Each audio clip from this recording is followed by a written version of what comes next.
Kemampuan seseorang bisa dilihat dari tingkat heart rate-nya.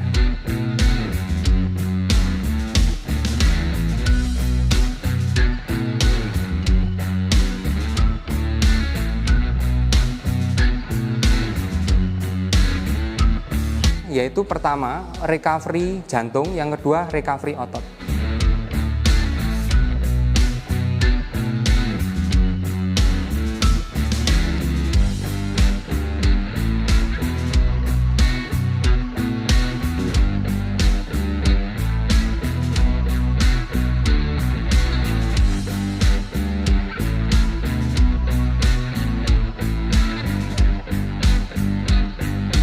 Halo semuanya, ketemu lagi di episode yang super spesial kali ini.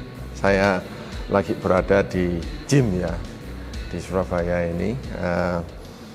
Seperti yang kita udah tahu, kalau misalnya udah mengikuti beberapa episode video yang perjalanan long distance itu, yang waktu itu pertama, ya bukan pertama, yang di Madura 300 ya, terus disambung dengan Bali 360, dan yang terakhir itu kemarin yang Surabaya Cemoro Sewu, dan Sarangan balik ke Surabaya 2 hari.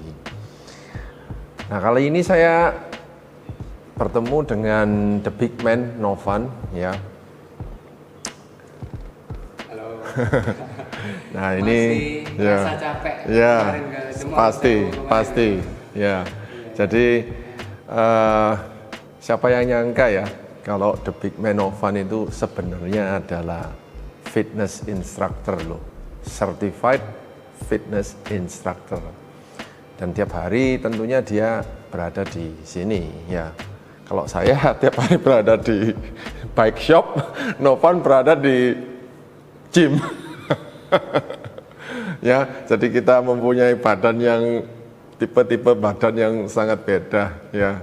Badan saya adalah badan seperti ini, dia badannya big man ya. Nah, seperti Anda tahu sendiri ya, perjalanan kita ini sangat dibantu oleh the big man karena dia memang super domestik. Ya, super domestik ya. Oke. Nah, kali ini kita mau membahas satu topik yang kira-kira sebetulnya tidak baru, tapi jarang dibahas ya. Karena mungkin tidak semua orang ngerti, dan juga yang ahli pun tidak banyak ya, jumlahnya tidak banyak. Yang ahli loh ya, yang ahli yang benar-benar certified dan sebagainya untuk membicara topik seperti itu tidak banyak ya. Jadi nah, kali ini dengan adanya Novan ini sangat membantu ya untuk memberi segala informasi dan pencerahan mengenai apa sih? Topiknya simple, mengenai rest and recovery ya. Banyak dari kita yang misalnya yang bersepeda selalu mengutamakan satu, performa. Oh, Stravamu berapa? PR-mu berapa? Performance. Tapi jarang yang membahas mengenai rest. Jarang yang membahas tentang recovery. Bukan jarang. Bahkan mereka topik ini nggak pernah dibahas. Karena apa? Nanti dikira lemah. Betul? Ya kan? Dikira kalau misalnya kita membahas soal rest and recovery, oh aku ngantuk, aku harus tidur, oh kamu lemah, kamu tidak kuat. Tapi sebetulnya itu salah ya, persepsi yang salah. Makanya kita berada di sini biar Novan yang menjelaskan semua, ya. Nah, pertanyaan yang pertama aja untuk pembukaan yang simple. Ya, simple pembukaan. Setelah kita melakukan 2 hari perjalanan itu, Surabaya Cemoro Sewu, dan kemudian besoknya kita kembali ke Surabaya, atau begini aja simpelnya, setelah kita 360 km keliling Bali itu, sebetulnya apa sih yang harus kita lakukan setelah aktivitas yang super melelahkan itu? Oke, sebelumnya terima kasih Coach Jacob dengan tim sudah datang berkunjung ke tempat saya. Saya sangat berterima kasih sekali. Sekalian kita share ilmu. Jadi kita share ilmu. Jadi ilmu tentang recovery. Kalau kita mau ngomong tentang recovery itu sangat kompleks sekali. Sangat kompleks sekali, tapi saya akan coba menjelaskan secara awam supaya mudah untuk dipahami. Jadi seperti itu. Jadi faktor yang pertama, setiap orang kondisinya berbeda. Itu faktor yang utama. Jadi jangan disamakan. Kenapa sih si A saya nggak bisa sama si A, saya nggak bisa sama si B, saya nggak bisa seperti si C. Nah, ini perlu digarisbawahi, tidak sama kondisi fisik setiap orang. Oke, yang kedua, sistem energi yang digunakan. Jadi, sistem energi yang digunakan setiap orang berbeda-beda. Kita contoh ya, si A sama si B itu sama-sama kita coba nanjak ke Bromo, contohnya. Nah, si A ini dia heart rate-nya 135, sedangkan si B ini sudah 167. Usianya sama, beratnya sama, tetapi kondisi fisiknya berbeda. Nah, dari dua kasus ini tadi, ini nanti saya akan menjelaskan perbedaan recovery-nya. Karena apa? Sistem energi yang digunakan juga berbeda. Jadi seperti itu. Oke, lanjut ya, ya. Jadi sistem energinya berbeda. Habis itu setelah sistem energinya treatment. Jadi treatment bagaimana sih cara kita merecovery. Jadi yang pertama harus tahu dulu saya menggunakan sistem energi apa saat kita latihan pada hari sebelumnya. Itu yang perlu digarisbawahi. Jadi mengetahui sistem energi ya. Dari intronya tadi saya tangkap ada dua orang dengan sistem yang berbeda kan, ya, umurnya bisa sama mungkin, ya, level powernya bisa sama, tapi dia memakai sistem yang berbeda, yaitu yang satu low heart rate dan yang satu high heart rate, ya kan. Jadi ada dua orang ini dengan kekuatan yang sama mungkin, ya, powernya yang sama, mungkin trainingnya di gym yang sama juga, tapi yang satu waktu naik ke Bromo heart rate-nya misalnya 140-an dan kemudian yang kedua 160-an. Nah, ini sebetulnya saya pribadi misalnya melakukan ini ya. Jadi kalau dulu beberapa waktu bertahun-tahun dulu yang waktu saya awal-awal sepedaan, wah, saya genjot dengan high RPM dengan heart rate sangat tinggi ya. Ketika naik itu heart rate-nya bisa 170, 175 ya, itu beberapa tahun yang lalu. Tapi sekarang saya menggunakan berbeda, yaitu low heart rate yang kira-kira saya akan jaga heart rate-nya agar tidak tembus lebih dari 150, dan otomatis tentunya saya juga menggunakan kekuatan yang berbeda ya. Nah, sekarang sudah ketemu ya. Yang dimaksud dia ada dua jenis ini ya. Kalau yang di video-video saya sebelumnya itu saya pernah menjelaskan masalah slow twitch dan fast twitch. Ya, ketemu sudah. Berarti matching. Walaupun kita tidak pernah ketemu untuk berdiskusi sebelumnya, tapi akhirnya sama. Slow twitch, dimana kalau slow twitch itu menggunakan high RPM ya, dan fast twitch, dimana fast twitch itu menggunakan low RPM tapi muscle, neuromuscular ya. Oke. Nah, bagaimana tipe-tipe restnya untuk orang-orang yang kedua orang ini? Jadi tipe recovery-nya ya, jadi tipe recovery-nya berbeda. Sebelum masuk ke situ, saya akan menjelaskan sedikit tentang heart rate. Jadi untuk mengetahui kondisi seseorang itu kita harus mengetahui tingkatan heart rate-nya. Jadi seperti itu. Kenapa sih kok orang sakit datang ke dokter harus dicek heart rate-nya dan lain sebagainya? Berarti heart rate itu sangat vital sekali. Jadi sangat vital sekali. Jadi kemampuan seseorang bisa dilihat dari tingkat heart rate-nya, salah satunya. Jadi sistem energi yang berhubungan sama topiknya Coach Jacob beberapa bulan yang lalu atau tahun yang lalu, antara slow twitch muscle sama fast twitch muscle. Jadi kalau slow twitch muscle dia menggunakan aerobic system energy.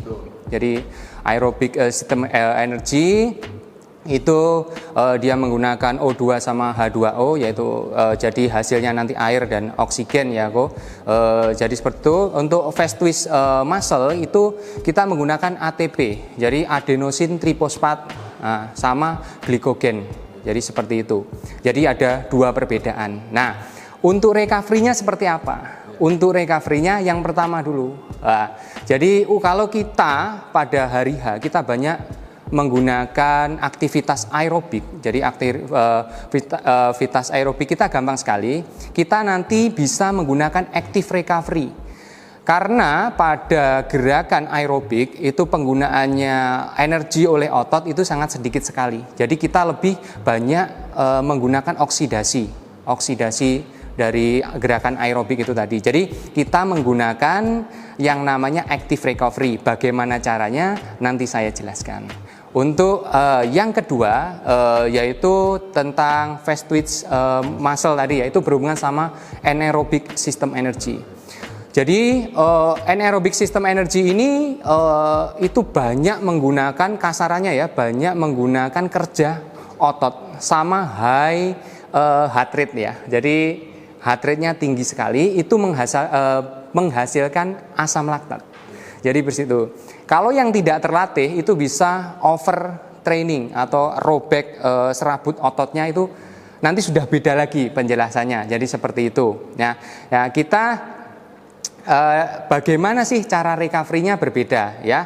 Untuk yang sistem anaerobik tadi atau fast twitch muscle tadi, kita harus mengurai asam laktat. Nah, nanti saya jelaskan caranya seperti apa. Ini berbeda. Jadi saya menjelaskan cara recovery di luar nutrisi ya kok ya. Jadi seperti itu. Nah, caranya seperti apa? Jadi dua-duanya sama. Kita nanti itu prosesnya yaitu pertama recovery jantung, yang kedua recovery otot.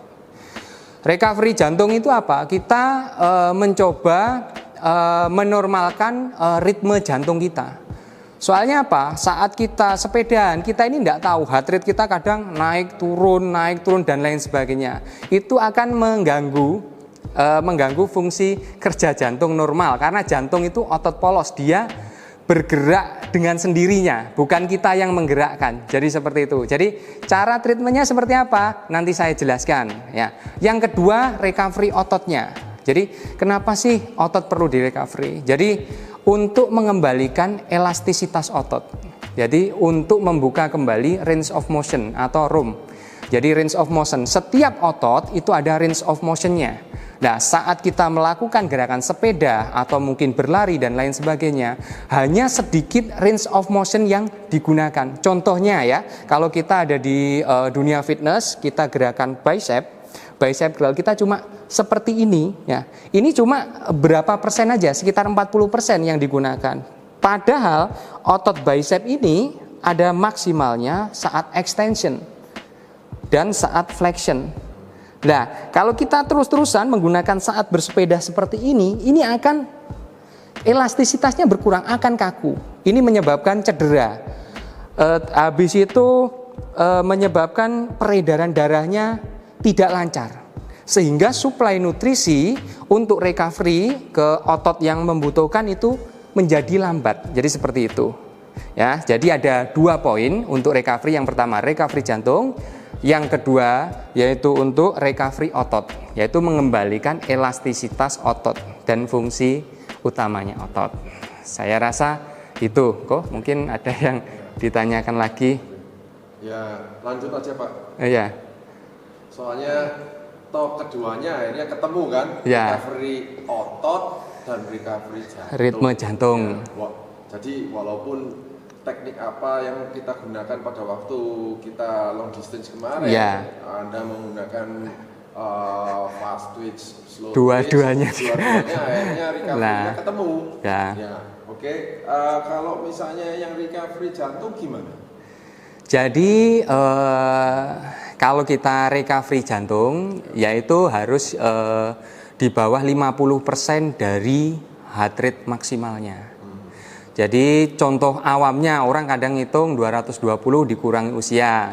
Nanti dari hasilnya itu bisa dihitung di bawah 50%-nya berapa. Nah, kita coba untuk kurang lebih 40 menit sampai maksimal 1 jam kok. Jadi 40 menit sampai 1 jam untuk melakukan gerakan yang sama, konstan, apapun boleh. Tidak harus kita atlet sepeda, kita harus sepedaan, atau atlet lari harus lari, enggak. Kita bisa memilih olahraga lain, renang. Nah, karena apa? Fokus kita pada heart rate-nya, pada jantungnya, maaf. Jadi seperti itu. Oke. Untuk selanjutnya kok mungkin ada. Ya, oke. Jadi ya ini semakin semakin terbuka ya. Jadi semakin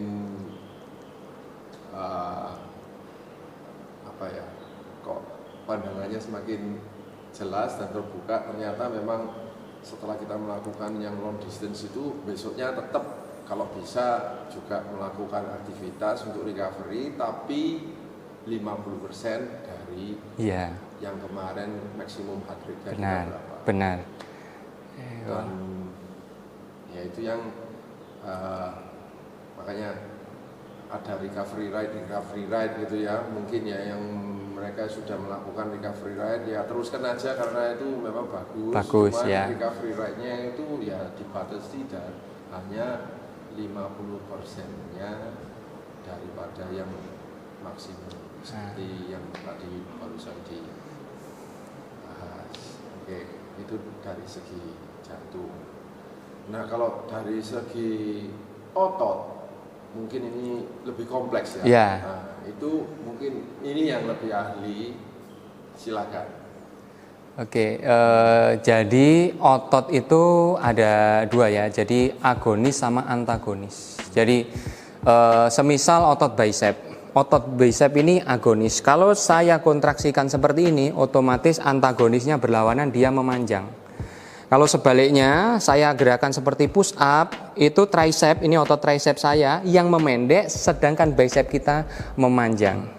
Nah, ini salah satu contoh dasar waktu kita recovery. Nah, keadaan otot ini kembali lagi berbeda setiap orang.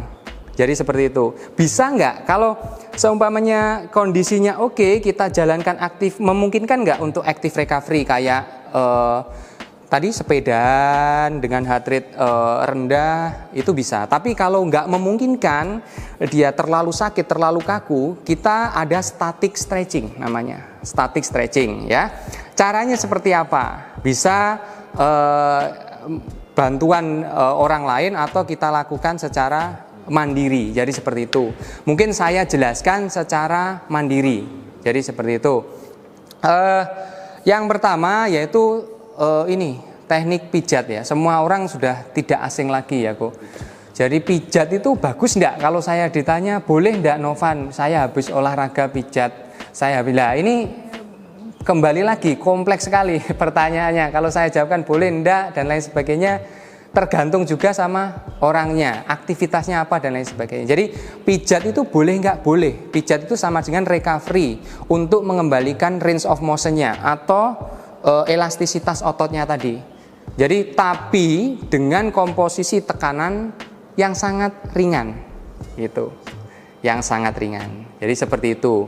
Nah, jadi kalau ada orang kuaku sekali badannya, waduh saya bangun tidur kemarin baru touring sama Coach Jacob katanya rasanya kok enggak bisa bergerak. Nah, mungkin enggak dijalankan active recovery? Saya rasa kok enggak mungkin. Yang ada ototnya belum siap malah cedera, malah tambah parah. Jadi harus kita bisa stretching secara mandiri, ya. Jadi kalau pijat mungkin kan kita enggak secara mandiri ya, kok bisa bantuan orang. Tapi saya akan memberikan contoh caranya recovery secara mandiri untuk mengembalikan range of motion-nya. Jadi seperti itu. Caranya seperti apa? gampang sekali. Jadi gampang sekali. Oke. Prakteknya kita sebelah sini ya. Oh ya, kita sebelah sini. Oke, kita sebelah sini. Berarti juga bisa dilakukan di rumah ya? Bisa kok. Jadi saya mencoba untuk berusaha untuk memberikan contoh yang bisa dilakukan di rumah tanpa kita harus beli alat yang mahal dan lain sebagainya, tapi bisa. Pada dasarnya kita harus tahu otot mana yang sering kita gunakan. Jadi seperti itu. Oke, kalau sepeda pasti tubuh bagian bawah. Ya, kita bisa menggunakan ini. Jadi alat seperti ini bisa buat sendiri dari pipa atau dari apa, dikasih kain karet bisa. Nggak harus alat seperti ini. Kebetulan saya pakai ini alat ini trigger point. Jadi untuk merilis otot. Ya, yang perlu itu otot quadriceps femoris. Ada quadriceps itu ada 4, nah, kuat ya quadriceps. Nah, ini yang perlu dikembalikan range of motionnya. Caranya seperti apa? Nah, ini seperti ini. Nah, kita duduk seperti ini, tengkurap seperti ini, lalu kita dorong maju mundur. Nah, kita rasakan di posisi yang paling sakit. Nah, itu trigger point-nya di situ, titiknya. Kerja berat ototnya. Di situ 30 detik. Nah, kita paskan 30 detik, kita roll terus kembali lagi roll panjang. Jadi seperti itu. Nah, seperti itu. Kedua, ini otot ya. Yang pertama dari quadriceps ini sering dipakai. Yang kedua yaitu gluteus medius atau otot pantat. Otot pantat ini jarang sekali orang di stretch tapi sering digunakan. Ya. Jadi biasanya seperti ini gerakannya. Saya contohkan pakai ini ya. Nanti gerakannya seperti ini. Nah, ini kita buka seperti ini agak miring. Jadi posisi ototnya itu agak miring di atas otot pantat. Mungkin Coach Jacob bisa coba. Ya. Jadi seperti itu. Nah, ya seperti ini kok. Oke. Nah, ini ditekuk agak miring ke kanan. Miring ke kanan. Lagi. Nah, itu di atas itu ada otot yang sakit sekali. Karena apa? Ini bebannya terus-terusan tanpa pernah di stretch. Jadi kita membuka range of motion-nya. Nah, jadi seperti itu. Itu di otot pantat atas, itu gluteus medius namanya ada. Bisa terasakan. Nah, mungkin sekitar 2 menit. Jadi 2 menit kita roll kanan kiri. Ya, ini selanjutnya yang tadi kok coba, yang tengkurap ya. Sekalian, yang kiri dulu. Ya, yang kiri. Nah, kadang kalian bisa merasakan, jadi antara kanan sama kiri, otot kita itu sebenarnya beda. Yang lebih terasa berarti dia bebannya lebih berat. Yang kanan saya. Yang kanan, berarti kanan kerjanya lebih berat. Nah, ini nanti kapan-kapan kalau ada waktu saya jelaskan lagi untuk menyeimbangkan ini kok. Ya, jadi ada tekniknya sendiri, ada assessmentnya sendiri caranya. Jadi seperti itu. Nah, berarti dominannya lebih ke kanan. Itu kalau diteruskan bisa terjadi muscle imbalance atau ketidakseimbangan otot. Jadi seperti itu. Kalau lama-kelamaan tidak sama kanan sama kiri, katakanlah back kanan sama kiri, ini juga bisa skoliosis. Kalau yang kanan latissimus dorsinya terlalu kuat, nanti makin lama makin miring dan lain sebagainya. Nah, caranya seperti apa? Mungkin next time bisa kita jadwalkan kok. Saya kasihkan contohnya. Oke.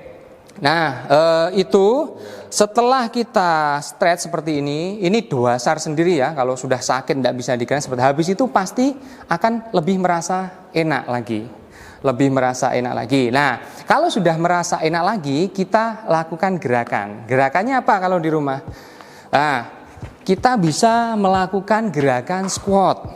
Nah, squat ini untuk apa? Bukan hanya untuk melatih aja ya, tapi juga bisa untuk recovery. Jadi kita coba squat ya, kita turun ke bawah, usahakan maksimal. Kalau orang biasanya squat cuma sampai sini, aduh kok sudah kaku, berarti apa? Range of motion daripada ototnya itu tidak maksimal. Itu rawan sekali cedera, performanya pasti tidak maksimal. Jadi seperti itu. Oke, ada gerakan squat ya, jadi squat. Nah ini untuk mengembalikan fungsi. Nah otomatis heart rate-nya tidak boleh tinggi juga ini kok. Kalau heart rate-nya tinggi sudah bukan recovery lagi nanti. Jadi kita harus lakukan secara pelan-pelan. Ya, jadi gitu. Supaya rileks. Fungsinya apa? Supaya peredaran darahnya itu lancar, nutrisinya yang masuk bisa maksimal untuk recovery. Ya, jadi itu. Oke. Nah, boleh saya tambahkan satu lagi yang paling penting sekali. Ini tentang biomekanika. Jadi biomekanika selama kita melakukan sepedaan itu ada beberapa otot yang bergerak tidak sesuai dengan sendinya. Ya, terutama yaitu di hip sama di lututnya. Oke, sebentar saya kasih contoh ya, kok. Ya. Nah, jadi seperti ini. Saya pakai alat ini namanya TRX. Nah, kalau di rumah tidak punya, bisa memakai tali biasa, ya. Ini dimasukkan seperti ini. Nah, ini dimasukkan seperti ini. Usahakan di depan ada kaca. Jadi di depan ada kaca, oke ya. Nah, saya gerakannya seperti ini. Nah, begitu saya turun, saya turun seperti ini range of motion-nya akan buka semua. Begitu naik seperti ini juga akan buka. Jadi agonis antagonis tadi kok. Nah, kalau kita over, biasanya kita nggak tahu lutut ini bisa masuk ke sini. Nah, ini tidak sesuai dengan biomekanika anatomi. Jadi ada salah satu ototnya yang kuat. Ini ada dua, kanan kiri ya kok ya. Ini ada vastus lateralisnya, ini ada vastus medialis. Jadi pada posisi imbalance seperti ini, vastus lateralisnya terlalu dominan saat kita mengayuh sepeda. Jadi kan ini tidak lurus, jadi tidak sesuai dengan gerak sendinya. Lah, ini harus kita benarkan saat recovery. Ini penting sekali. Kadang yang tidak benar itu ya seperti apa kira-kira? Masuk seperti ini kok. Ini ya, shoulder, hip, lutut, ini harus satu garis. Satu garis. Jadi kalau tiba-tiba biasanya lurus, disuruh squat kok ini masuk gini, berarti ada salah satu otot yang dominan. Gitu ya. Vastus lateralisnya dominan. Iya, enggak boleh. Nah, makanya posisi bersepeda itu bisa dibenarkan lewat latihan exercise seperti ini salah satunya. Jadi kalau kita pengen sepeda nggak hanya melulu kita latihan di sepeda. Padahal atlet-atlet dunia juga dia pergi ke gym. Pasti. Pergi ke gym, jadi seperti itu. Cuma nggak ditayangkan aja ya. Ya. Jadi hanya ditayangkannya di trainer aja. Ya. Ada pembalapnya itu Nino Schurter. Itu pembalapnya pembalap XC ya kok, MTB itu dia ada di YouTube ada, kita bisa lihat dia latihan di gym seperti apa. Kebanyakan dia latihan balance seperti ini. Jadi seperti itu. Sebenarnya kelihatannya simple ya. Simple. Bisa dilakukan di rumah ya. Bisa sekali kok. Jadi sorry saya tambahkan lagi ya satu ini tadi kan mungkin teman-teman di rumah nggak ada alat seperti ini. Gampang, bisa cari benda yang keras. Contohnya ini ya. Tidak apa, kita pakai benda yang keras. Ko Jakob bisa coba juga kalau mau. Jadi seperti ini diangkat aja. Posisinya seperti miring kita. Nah, kita cari posisinya. Kalau enggak, seperti ini. Nah, jadi menggunakan lantai untuk memegang. Bisa. Jadi tidak harus kita memakai alat, bisa. Nanti kalau kurang terasa, kita bisa cari apa benda kecil gitu kita taruh. Bola tenis bisa, bola golf bisa. Jadi tidak ada alasan lagi, waduh kita harus beli alat mahal dan lain sebagainya. Jangan seperti itu patokannya. Jadi seperti itu. Saya belum pernah melakukan ini loh. selama ini saya belum pernah melakukan hal-hal seperti ini walaupun saya long distance. Jadi recovery seperti ini baru saya tahu ya akibat saya berkunjung ke sini dan bikin video ini bersama Novan. Ada lagi kira-kira? Jadi itu recovery after ya kok ya. Nanti next time mungkin kalau ada waktu kita recovery during activity. Kemarin saya ke Cemoro Sewu itu sempet tertinggal. Sudah ini kayak lengket semua kaki. Ini bener kok, sudah tenaga ndak ada, saya bong. Nah, saya recovery sendiri. Ya. Recovery sendiri. Saya ditinggal makan sate, akhirnya saya bisa nyalip teman saya yang sudah berangkat dulu 2 orang saya bisa mendahului. Nah, itu recovery yang tipe apa itu? Jadi gini, pada waktu itu gula darah saya habis, intinya seperti itu kok. Jadi indikatornya apa kalau misalnya ada orang yang misalnya pada menempuh suatu perjalanan tiba-tiba dia ya merasakan kayak begitu, gula darahnya habis, itu gimana? Ya, jadi gini, indikatornya mulai kram-kram sedikit. Pertama itu, terus badannya lemes. Jadi seperti padahal sebenarnya biasanya bisa lewat situ, kok sekarang kok rasanya kok beda dan lain sebagainya. Jadi seperti itu. Nah, itu obatnya atau remedinya apa ya? Ya, jadi gini, obatnya kalau kita pas di jalan ya kita harus ngisi nutrisi kok. Ngisi nutrisi itu penting sekali, kita harus makan. Lah, makan itu sendiri kita juga maksudnya ndak sembarang apa kita makan, jangan. Ya, kemarin itu saya milih lontong kok. Lontong. Loh ya, lontong, saya milih lontong sama sate. Ya, jadi gini. Kenapa kok kamu nggak makan sayur aja, Novan? Sayur sehat. Jadi gini, sayur itu serat. Jadi kalau dia masuk ke dalam perut kita, itu baru bisa diproses 8 jam. Apakah kita akan nunggu 8 jam untuk nanjak? Nah, kan nggak mungkin. Jadi gitu. Saya harus cari makanan mana yang biasa saya makan. Ingat ya, yang biasa, karena setiap orang beda-beda. Yang biasa saya makan dan cepat untuk menjadi gula darah. Itu yang pilihan saya adanya lontong, jadi saya milih lontong itu kok. Jadi seperti itu. Nah, ya jadi itu keadaan seperti itu sebetulnya itu normal ya, bukan berarti kita lemah atau enggak. Itu siapa aja bisa terserang bombing seperti itu. Ya, jadi ya ini tips yang bagus. Jadi dia saranin kalau misalnya Anda merasa begitu, ya cari aja sesuatu yang biasa kamu makan, ya kan? Biasa dimakan. Yang biasa dimakan yaitu apa? Lontong, nasi. Iya, benar itu. Nasi. Terus ya apa aja yang misalnya kita jumpa, misalnya kalau di warung ada nasi, beli nasi, seperti itu. Menarik. Ya, karena kemarin ya loh saya coba untuk merubah makan roti. Kemarin saya makan roti terus. Kan enggak cocok, enggak biasa yang saya makan gitu.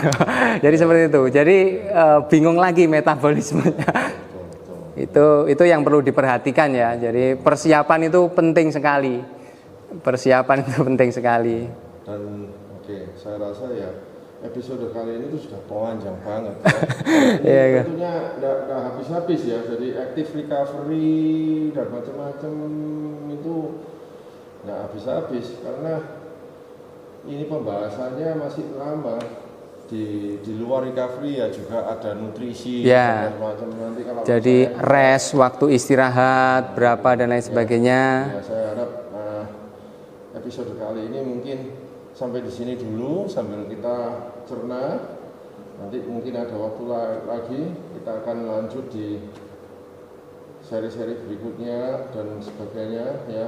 Yang penting kita harus sadar ya bahwa setelah kita melakukan aktivitas yang begitu melelahkan dan super berat, itu kita harus juga melakukan active recovery supaya badan kita nggak lebih drop, tapi akan lebih pulih lagi ya. Apalagi nanti Ya tentunya ambisi kita untuk mencari rute-rute yang jauh lebih panjang lagi ya tentunya lebih banyak ya. Nanti tunggu aja event kita sendiri yang di lain kesempatan. Kira-kira apa yang mau ditambah, Novan? Jadi gini ya, perlu saya tambahkan, ndak ada yang instan kok. Tidak ada yang kadang ini kan musim banyak orang mulai gemar sepeda, banyak pembalap baru orang yang gemar sepeda lah itu mau wah saya cepet gimana, saya supaya itu bahaya sekali. Karena apa? 1 bulan ini aja saya sudah ada teman saya dengar berita teman saya jatuh, cedera, justru malah tidak bisa melanjutkan aktivitasnya. Jadi seperti itu. Ya, jadi semua itu butuh proses. Regenerasi, pembentukan otot dan lain sebagainya butuh proses. Jadi tidak bisa kita instan 2 bulan, 3 bulan supaya jadi pembalap bisa mengalahkan dan lain sebagainya. Saya rasa impossible ya kok ya, impossible sekali. Karena benar-benar butuh planning yang bagus, yang matang. Jadi seperti itu. Jadi tolong buat teman-teman jangan dipaksakan. Jangan dipaksakan. Contohnya aja, wah nuruti gengsi, saya mau ke Bromo, padahal kalian belum biasa, masih rute-rutenya rute-rute pendek, justru malah cedera semua. Jadi cedera semua, pemulihannya lama, ndak bisa aktivitas, malah seperti itu. Itu saya rasa tips pesan dari saya itu aja, kok. Oke. Ya. Oke. Ya, terima kasih.